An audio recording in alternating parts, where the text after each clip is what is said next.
perhaps not for one who walks free.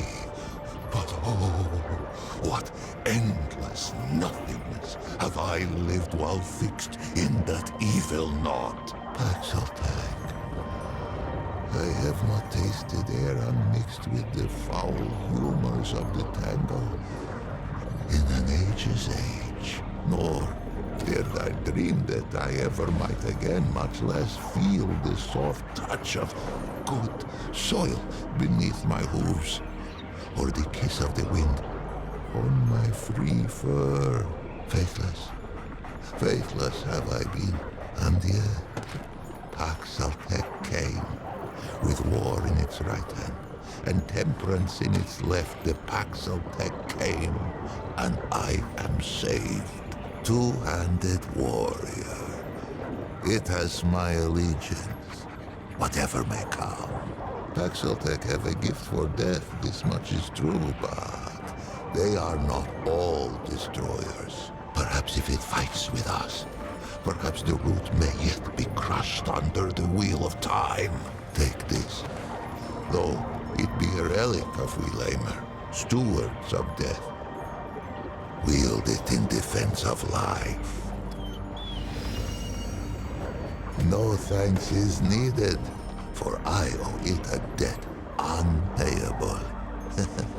I think I shall linger here a while yet. Many are those who fell on these blood-soaked steps. No, some are now naught but bones. They each deserve the funerary rites of royalty. These I shall endeavor to complete with whatever time is left to me. If its road should ever wind this way again, grace me with a visit.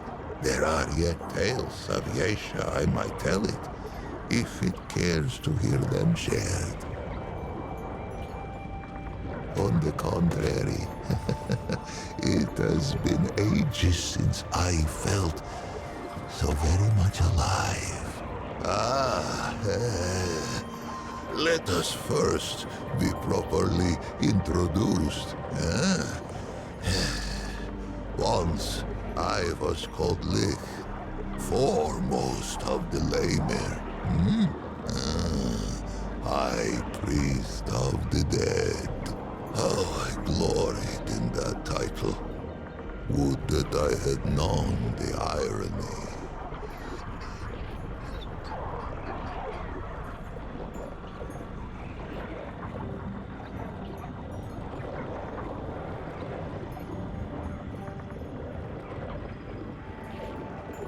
A funerary priest of the deathless, the highborn, one who wraps the powerful in glory, and a Muslim who seals the secrets of the eternal Empress with sweet seed oil and with night sap.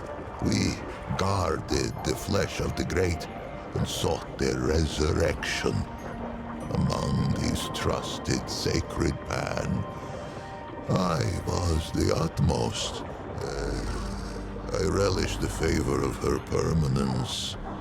More fool I. For many epochs, the Highborn did not fear the flow of time, for the fruit of the Thane tree kept it at bay. But there are other ways to die. Misadventure. The Eternal Empress dreamed of defeating this final terminus. If life could be taken, could it not be given back? The flesh was preserved against that question's answer. This was the province of the Laemir. But let us start at the beginning. Much would I have it know. And to know all, it must know what is first. Would it hear the history of the Pan? In the time before time, the Pan lived in the place that was. It is said that there came a great plague that ravaged the land so that the fields were seeded only with the bones of the dead and yielded only the cries of the bereft, with his flock drowning in woe. The leader of the Pan held forth a great decree. 100 ships were built to hold 10,000 souls, with their god of many faces cutting the waves before them. The Pan that were ventured across the Vilk Marza, the dark sea, through the long night. The Vaunts prayed and the Red Widows wept, for no one knew if the dark sea had a far shore. 100 days lit the 100 ships, and 100 nights drew their swaddling across them too. But on the 101st day, as the Red Widow in the foremost ship bowed her horns to the god of many faces, a bird lit between them, singing, "Glory to the Pan, for they have reached the King Mother." Yesha rose like the dawn before them, unseen, untamed, and free. The king who was, him known to the Pan as Kolket the War-Handed, later Kolket the Woe-Begone, and at last as Kolket the Wise. Quick of blade was he in his youth, a fearsome general who watered the tree of progress with the lifeblood of many enemies. But the exploits of youth brought Kolket no peace in age. They say he took the plague as fate's judgment against his warlike eye.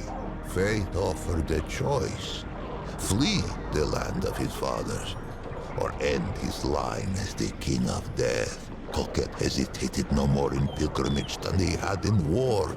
He raised up ships as once he had raised regiments. He sailed from the place that was with a heart full of hope. He was never to see Yesha's shores. He passed in peace before the crossing's end. The god of many faces had been with the Pan since the place that was. Longer. None speak of a time before its guardianship. It was a god as real as the soil beneath us. A god one could visit, a god one could touch. Its ways were not known, but all agreed it loved us and ever would. More would I have it here of this, for this tendril twines with its own. In those days, there was no empress. There were no queens. Kolket the Wise passed on the dark sea and left no heir. It was only agreed that the clergy should step in where Kolket had stood. The Vaunts spoke for the many-faced one, and the Red Widows spoke for the sun, stone, sky, and stream. It had been ever thus. Now, they linked hands to cradle the destiny of the Pan. For 80 days, the Vaunts fell prostrate upon Yesha's unfamiliar shore. They prayed for a sign that our searching was over, and that this forest should be ours. On the 80th day, two forms emerged from the depths of the jungle. First came a doe with coat of red. Where it walked, the soil gave forth flowers and sweet berries, and they took it as a sign of grace. But behind the doe came another, a wolf with fur as lightless as the obsidian waves the Pan had so lately crossed. Surely, this great beast was a portent of death. Yet, desperate were these threadbare priests of old, and of these visions to their charges These Vaughns spoke only one. And why not? The dove fills all who glimpse it with a spirit of hope and a sense of growth. It leaps among the shrub and bramble even now, even with Yesha sundered by the root. There are those who think it more than a spirit, a god in waiting. These call themselves the children of the Red Dove. Those who glimpse the dove often glimpse the wolf, for the latter seems compelled to pursue the former. To hear those early Vaughns tell it would be to hear of many different wolves in pursuit, and only one dove. A simple deception, but a far-reaching one. Modern Pan know the truth. What must it be to spend an eternity chasing that which one might catch but may not kill? For the wolf and the doe have often met, antler and tooth, hoof and claw. The doe may spill the wolf's blood, and the wolf may taste the doe's flesh, but never the other's life to take. Yesha itself forbids it. They say the chase has driven the wolf quite mad. With the assurance of the Vaughns, the Pan took to Yesha and she to us. And for a time, there was stillness. Pan were born who had never known the land that was, nor the endless sea at their backs. One such was called Genus. She was but 15 springs when she felt the calling of the Red Widows, and not 3 more when she felt the touch of sickness. As Genus approached the door of death, she sought her sisters, for there were no Laemir yet, and it was the Red Widows who ushered the Pan into the soil. But Genus's malady was known to the Widow Mother, to her, to the Elder Pan. It seemed the plague had found them again, even on this distant shore. Genus was shunned, cast out into the jungle, and her name was forbidden from Pan lips. None among them could have foreseen what, plague-ridden and scorned, the Red Widow Genus had been cast into the jungle to be forgotten. But fate had other plans. After many days in the jungle, Genus emerged. The Pan were humbled, for all signs of plague had been lifted from the young Genus, replaced by a regal gait none could deny. Fascinated, all assembled to hear her tale. And quite a tale it was. Genus spoke of a vision that had come upon her as she lay in the moss, gasping out her last. In her vision, the plagues had returned. Pan, young and old, wailed and keened and spat their last blood on Yesha's pristine sand. But then, when all seemed lost, a great tree rose out of the jungle, strange and wonderful, and heavy with luminous fruit. This tree, the Thane, she named it, gave all who ate of it a life unending. The Pan embraced it, and their glory stretched on. For 1,000 epochs, Genus rose to power on this. A spire built of words.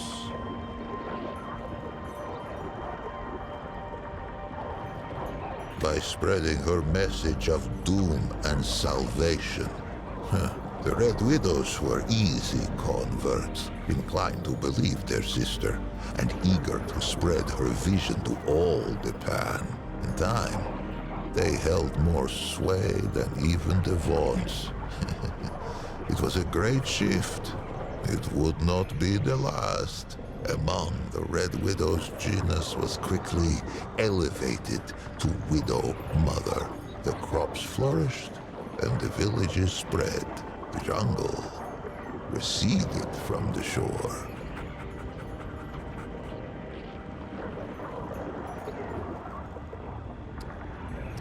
It is difficult to say. Genus has had charge of her own legend for an age of ages. Suffice to say, there is enough truth to her vision for me to know her personally, though I was born some 30 mothers hence, and yet, in knowing her, I find its question impossible to answer. But we get ahead of ourselves, two-handed one. Many seasons passed, and Genus grew stooped and lined as all Pan before her had. In her 77th winter, Genus had another vision. The Thane called to her, and she told her people it was time to seek it out, for the calamity was imminent. 500 Pan were assembled to undertake the expedition. Genus herself, a contingent of Red Widows, a party from each of the villages. Many imagined they would never see their queen again. Those that lived long enough came to know the taste of those words. When Genus, now as young and beautiful as the day she first beat death, emerged from the jungle once more, with 49 immortals at her back, she had been reborn a second time, as an Empress Eternal.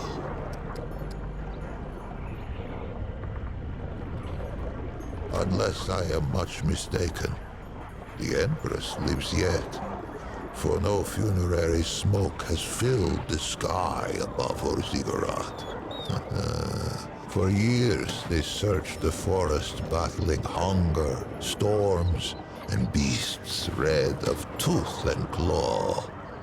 20 winters passed. Many succumbed to death or to doubt by the 21st spring. Only 5 Red Widows and 44 common Pan stood at Genus's side. It was they whom she led into the clearing. It was they who beheld the Thane. It was they who tasted the fruit and felt time's weight fall from their shoulders. No plague has touched the Pan since, but calamity wears faces nearly as numerous as our god of old. With death thus leashed, the eternal Genus and her immortals brought forth an empire heretofore unknown. Great ziggurats were hewn from the living rock, and at their feet grew great cities lit by arcane magics. Genus's prophecies all came about, save one. If only the Pan of that epoch had wondered as it does, two-handed one, what of the great calamity? But none worried, save a few vaults.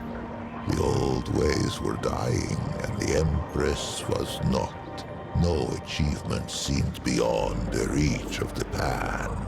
It was then that the wolf came. But the story of Yesha is the story of who tastes the fruit of the Thane tree. 49 immortals begat many more. A deathless aristocracy. They traded favor with the Empress, traded years of life itself like fishmongers at market. They called it the Ravager, the very obsidian beast the vaunts of old had glimpsed and hidden. It sprang from the jungle as sudden as a squall. It made no more than mutton of the bravest warrior. Fear fell like night across the empire. Death roamed Yesha. Ravenous death none could tame. There were those who would have seen the beast slain, but the Ravager was never much glimpse that the Red Doe should not follow, and vice versa. The green things of the jungle sprang from the Red Doe's feet. But on what do green things grow, if not the flesh of departed life? Who knew what would become of the Doe if the Ravager were felled? Who knew what would become of the jungle? Who knew what would become of the Thane tree? It was the twice humbled Vaughns who kept the Empire from vanishing down the Ravager's throat. For the Vaughns had pondered the beast since it first appeared to them on Yesha's shores. It was they who had learned to listen to Aethir's song. They who learned to appease the Ravager with tribute, with dance, and with music. Balance returned, and the wheel of time rolled on.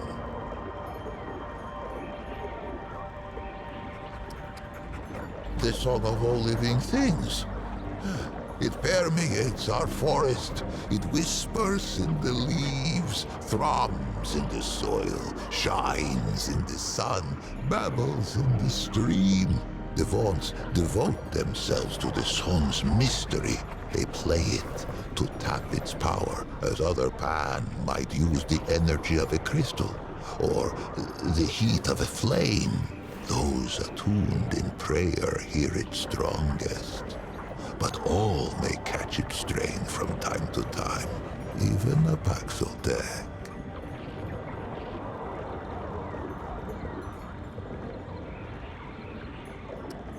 Who is to say? For that was hardly the last calamity to befall the Pan at Yesha. With the Ravager appeased, the Empress dreamed of rule eternal. She should likely have had her wish. But for one thing, the Thane tree, that of the fruit of immortality, began to die. For many lifetimes her permanence hid this knowledge from all who served her, slave and immortal alike. And why not? She had amassed a great store of fruit, and surely something could be done to save the tree. Why crack the very bedrock of her society? But the tree's decline could not be arrested. Fruit was rationed. Noble lineages withered. We Laemir, once prepared for the final death of death, only those immortals who had fallen in battle or by misadventure. Now, we found ourselves winding wizened nobles in sap and muslin by the hundreds. Perhaps what came next was inevitable. Rebellion, insurrection, revolt. This was the fire that was to sweep through Yesha's jungle. For a life of lifetimes, the Eternal Empress had hidden the decline of the Thane tree, but like the Vaughns of old, had underestimated the power of one young, plague-addled Red Widow. Genus herself failed to foresee the power of one called Navun. Navun was one of her Eternity's own guards. How she learned of the rot at the roots of the Thane tree, I cannot say. I know only that she had no taste for the Empress's deceptions. Navun fled the ziggurat and spread the news far and wide. Her words found home in the ears of the gull. Yesha's slave caste. No slaves could hope to challenge the power of an immortal aristocracy. But what about a nobility in disarray? One where the great and powerful would soon fight for scraps of fruit like bare-ribbed dogs. They rose, first singly, then in a tidal wave. Ever was Gina served by the Red Widows. She was still Widow Mother, is still, if such a thing has any meaning now. Some among the widow's ranks forswore tenderness and became instead Her permanence as high as the guard. Genus herself had been the lowest widow in her order, and she had turned Pan society inside out. How fitting, then, that the last and least of her own widow guard should become her greatest adversary. It bridled when I called it God-murderer. Surprised I am that it should know so little of the deep track its kind have trekked across our soil. Let us walk those prints now, that it should be enlightened. It has heard of Yesha civil war, of slave with blade of hoe to neck of noble, and noble with point of sword to belly of slave. Into that tempest walked one of its kind, Baxeldek. I cannot say why, though perhaps it might someday tell me from whence. Whatever its motive. Hither came the destroyer, even as the Pan turned their ravenous gaze toward the fruit of immortality. Our god of many faces remained satisfied with the scant worship of the vaunts and the commoners. It was an ever-present comfort. A guardian we scarcely thought of. The destroyer, Baxeltek, oh yes, its kind, drove its blade into the pure heart of our guardian. We knew not that it was the god of many faces who kept the root from this world. But in death, many faces' absence was soon felt. In a world already torn by war, where caste let blood of caste, there came reports of some new woe. Travelers spoke of twisted horrors on the road, but we who relished in the weight of this wall only scoffed. Who knew that the very air could rip, that the world itself could tear and spill like a wineskin under hoof? Oh, how we fought, priest and prince and pauper, side by side, our world's lifeblood drizzling through our fingers as we clutched at the hanging tatters of Yesha's slit throat. Most perished, and I became enmeshed. I thought our tale told, our race run, and yet, among the Pan there is a saying. Why just ask the Rin?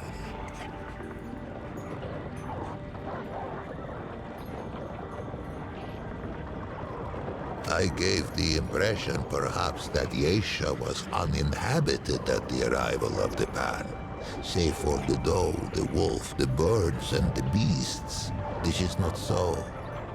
The Rin slink Yesha's canopy on leathery wings. Perhaps they once thought to defend their forest.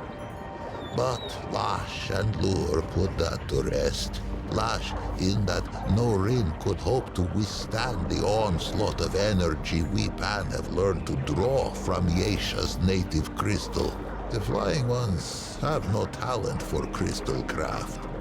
Lure in that under normal circumstances, Rin eggs reach maturity only with great difficulty.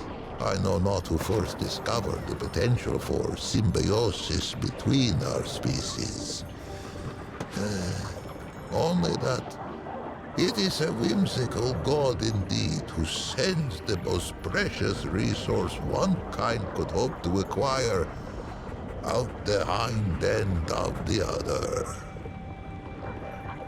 As sure as there is iron in the soil of Yesha, there is irony. It was a pad-footed Paxeltech who slew our guardian and brought the root. Would it be so strange to see a Paxeltech drive them from our shores? Perhaps. Perhaps as with Genus and the Voon. The strangeness is the point. It has done me a service unpayable. No reward can suffice. But perhaps, if it cannot be rewarded, it can be equipped. Colket brought war, then wisdom. Its forebears brought the root, but its wisdom stayed the flames, that I might live beyond the hated knot. Take this now, as a token of my gratitude.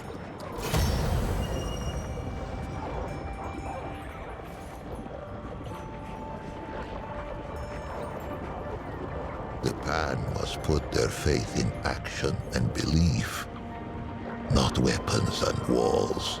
I forever owe it thanks, as shall the many souls scattered on these steps. To them I must tend. Be well, two-handed warrior. Be strange fate.